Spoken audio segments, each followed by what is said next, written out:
Good Sunday morning, everybody. Joe at the Big Sky Model Workshop with you again for another Sunday morning model cars and coffee. Of course, created by Paul at Left Coast Model Car Builds. I unfortunately didn't get any bench time in. I don't have anything new in plastic to share. I really don't even have much of an update to share. So I agonized about whether to do something or not today, but man, these are so much fun. I just wanted to get in, and you guys seem to not mind the Tonka so bad. So I thought I would share another one here. This one kind of special in the fact that there's a few tech tips I can share that actually apply to modeling.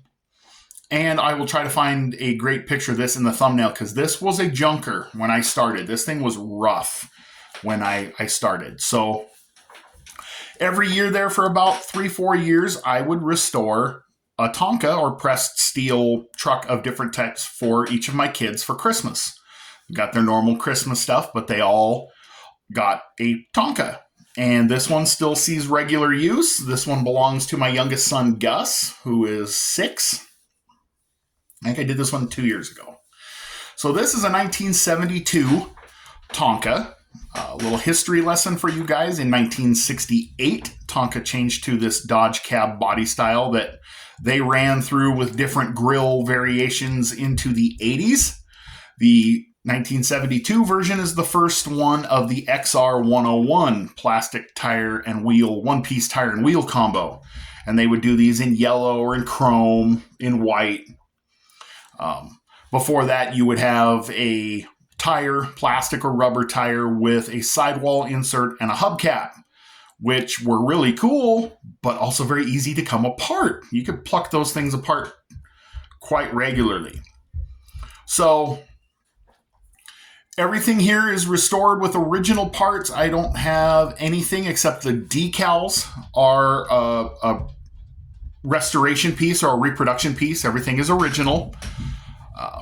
So first tech tip I will give you guys, we'll go with the color. So this truck was powder coated, and it is a color called Omaha Orange. So Tonka, going back to the 1950s, whenever you saw their orange trucks, it is an Omaha Orange. It is a Dodge color, and that color is in use for highway department vehicles to this very day. If you want to recreate a highway department pickup, snowplow, dump truck, you name it, if it's orange, 95% of the time it is an Omaha Orange. And you can find that color clear back to the 1950s in the Dodge catalog for paint colors. So, little tech tip for you there. So this was powder coated that way. Came out pretty nice. I actually have some orange peel to the back of the cab. I had the cab sit too far to the heating element. I used to powder coat these with an Eastwood gun, and then I would cook them in an old electric smoker. And I shouldn't say old. I bought it as a scratch and dent from Amazon and took the racks out, and I would just hang the parts from the top rack off of wire and hang them down to bake, because you'd cook them at about 400 degrees to get the powder coat to flow out and everything. But if you get too close to the heating element, you will get orange peel. So the cab does have its fair share of orange peel.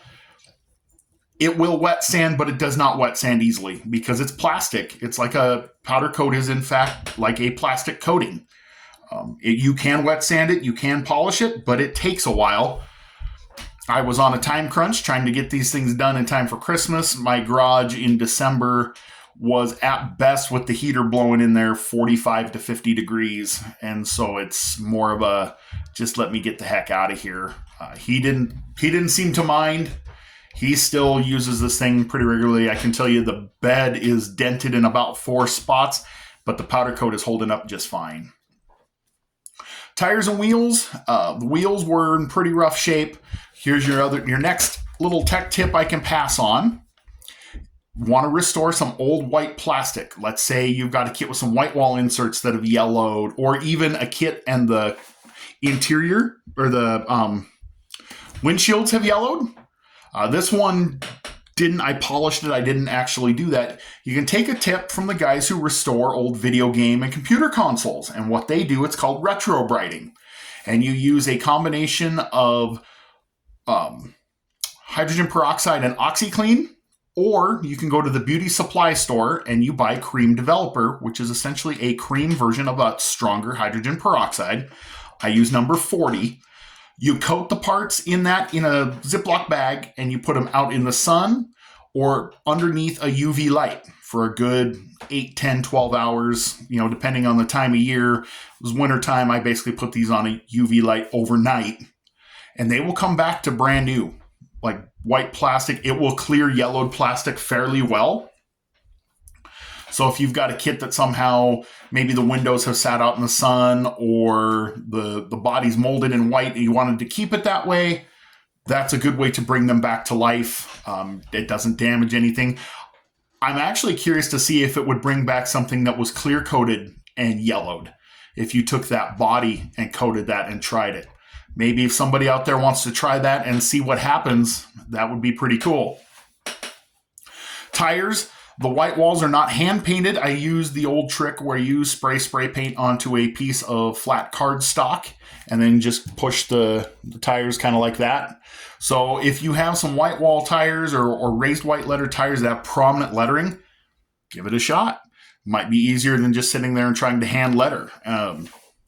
These turned out really, really nice, honestly, and they've held up. That's just white spray paint, like from Ace. Sprayed it onto a flat piece of cardstock and just doinked the tires around. Called it good. No clear coat or anything like that. So, grill is powder coated. It was a chrome powder coat, which looked beautiful until you clear coated it, just like any other chrome. So just so you know, even in the world of powder coating, chrome is it's a mystery. And this bumper is held up pretty well because it has hit its fair share of stuff. Window, I didn't do the retro brighting to. I polished it, but it is definitely dingy again. But like I said, this truck gets used.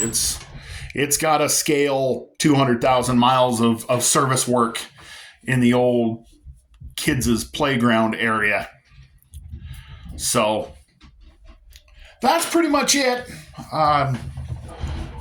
Just thought I would jump in with something. I really enjoy these. I enjoy watching everybody else's. I pick up a lot of inspiration from some of you guys' builds. I learn a thing or two. I thought I would share a couple of tips that maybe some of you guys could use as well. If you'd like to see more Tonkas in the future, I do have a handful left because I sure as heck don't have any plastic to share right now. I really need to get something put together. So that's my plan for the rest of the day. I'm going to get cleaned up, head to church, and when I get home, I'm going to try to build something. So I hope you guys had a great Saturday.